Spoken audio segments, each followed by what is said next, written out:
First, though, on tonight's programme, portraits of Stalin will adorn Moscow's streets during Victory Day celebrations. City Hall has consented to requests from veterans and communists to portray the dictator's image on billboards on May the 9th. The decision, well, it's been met with howls of protest from human rights organisations and slightly more circumspect responses from senior Russian politicians. Primetime's Peter Oliver, he has more on the controversy. Peter, just to explain first of all, what exactly are they going to do?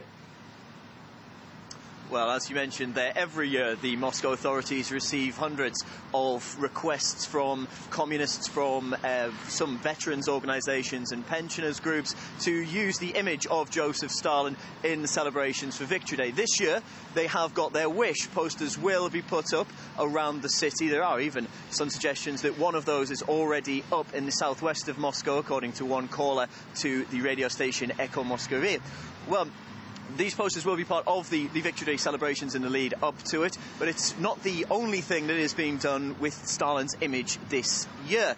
In the city of Volgograd, they're commemorating the 67th anniversary of the victory of the Battle of Stalingrad by producing limited edition bottles of carbonated water bearing the image of Joseph Stalin. So there's set to be some fallout from a lot of people having a lot to say about whether his image should be used in this way in this day and age. Peter, it seems that it's not the first time that Stalin reigns and conquers from the grave, is it?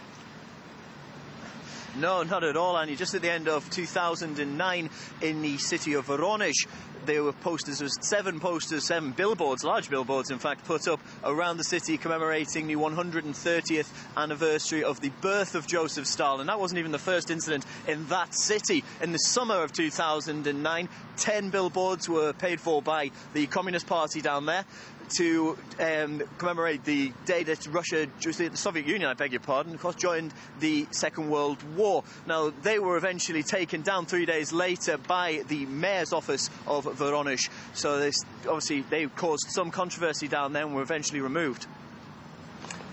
Peter, I can imagine there's been a pretty mixed response, to say the least. What kind of reactions has this move provoked? Well, it seems when it comes to the subject of Joseph Stalin, everybody has an opinion. So far, President Medvedev and Prime Minister Vladimir Putin have said that there won't be any veneration of Joseph Stalin. The communists have declared this decision to use the image as a very brave decision, and as you can imagine, they are fully behind the decision to put these posters up, these billboards around the city.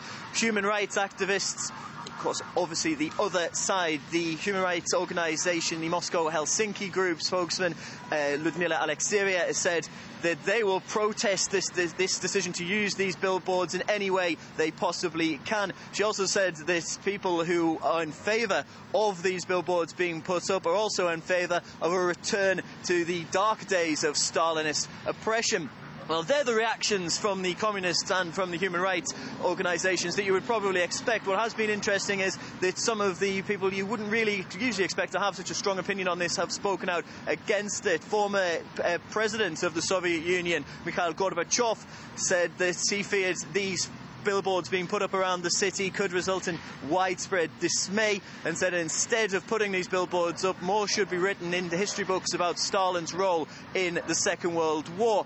Also speaking out against the use of Stalin's image was Boris Gryzlov, the Speaker of the State Duma. He said that it wasn't Stalin that should be venerated in this way and his face put up, but the Soviet people. It was them that won the war, and to use the image of Stalin was something of an affront to their memory.